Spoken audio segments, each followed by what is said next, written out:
Bonjour à tous. Aujourd'hui, on va voir la deuxième partie de la reproduction sexuée et plus précisément chez les plantes sans fleurs.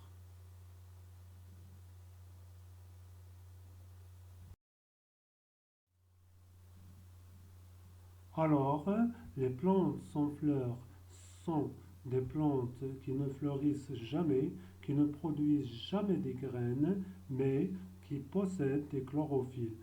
Ça veut dire ce sont des plantes chlorophylliennes capables de faire la photosynthèse.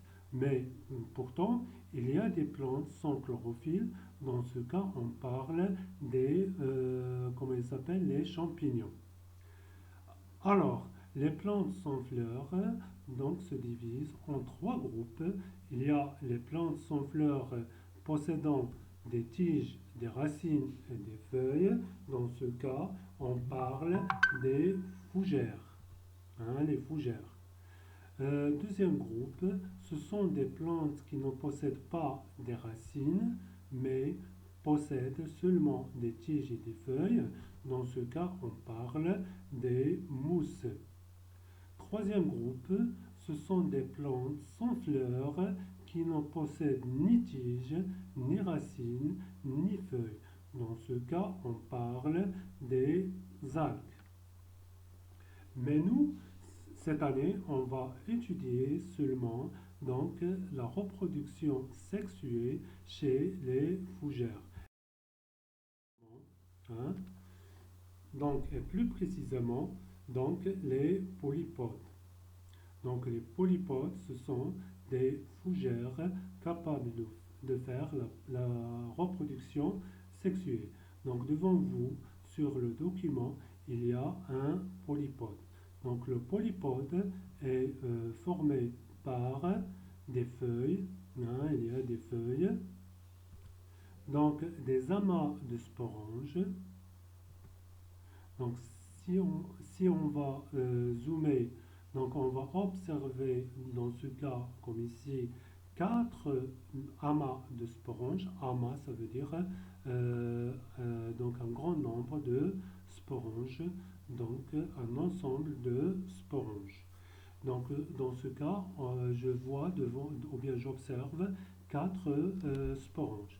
Mais normalement, les feuilles, la face plus précisément, la face inférieure de chaque fleur d'un polypode donc, possède plusieurs sporanges. En plus, il y a ce qu'on appelle la tige. Puis, il y a le rhizome. Le rhizome, c'est une tige souterraine, ça veut dire une tige sous-sol. Donc, enfin, il y a des racines.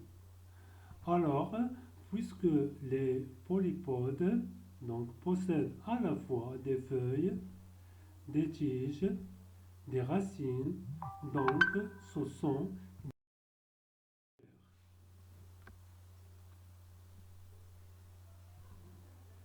Donc voilà devant vous un polypode. Donc sur sa face, donc sur la face inférieure des feuilles, il y a ce qu'on appelle des sporanges ou bien un amas de sporanges. Comme vous voyez ici, donc il y a quatre amas de sporanges. Donc si on va zoomer sur un élément j'ai dit, de chaque, donc un élément de chaque amas de sporange, ça veut dire un sporange, on va observer donc la structure suivante, donc sur le document.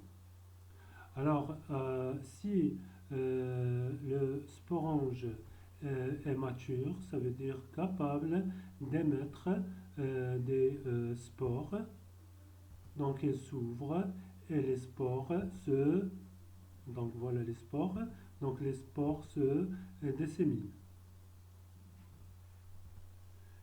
Si les conditions sont favorables, donc chaque spore germe pour donner ce qu'on appelle un protal. Voilà. Un protal, c'est une feuille mince sous forme de cœur.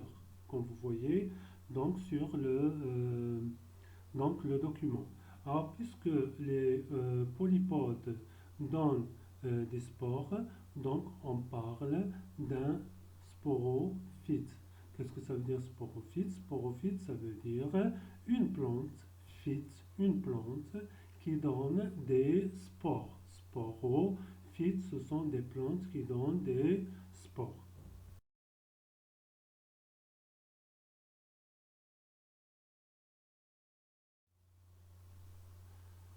Donc, comme vous voyez devant vous, il y a un protal mature. Mature, ça veut dire capable de faire la reproduction sexuée, capable de produire donc les gamètes mâles et femelles.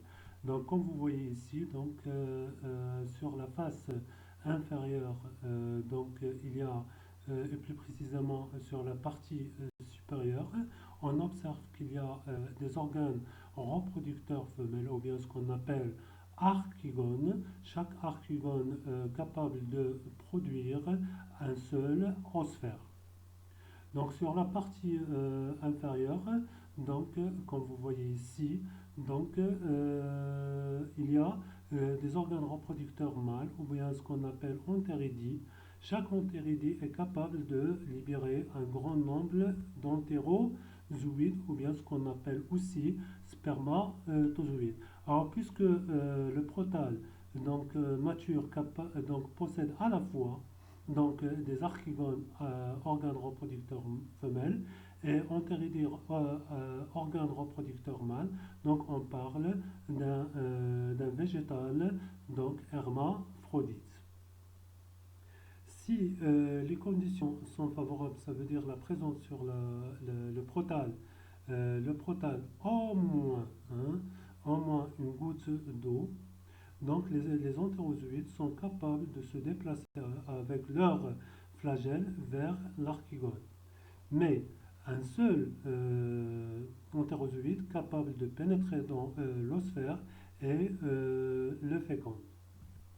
Après la fécondation, donc bien sûr, on va obtenir ce qu'on appelle le zygote. Le zygote, par diffusion cellulaire, elle va donner ce qu'on appelle un embryon, un jeune embryon. Donc l'embryon, par croissance, il va donner un nouvel individu polypode capable de produire des spores.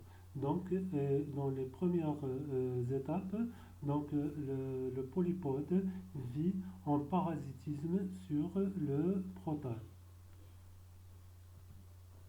Donc, puisque, comment il s'appelle, le protal donne des gamètes, soit mâles, soit femelles, donc on parle d'un végétal ou bien d'une plante gamétophyte. Gamétophyte, ça veut dire phyte, c'est une plante, et gaméto, ça veut dire des gamètes, donc ce sont des plantes qui produisent des gamètes.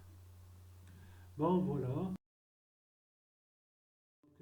Voici dans vous ce qu'on appelle le cycle biologique ou bien le cycle de développement ou bien le cycle de vie des fougères et plus précisément des polypodes.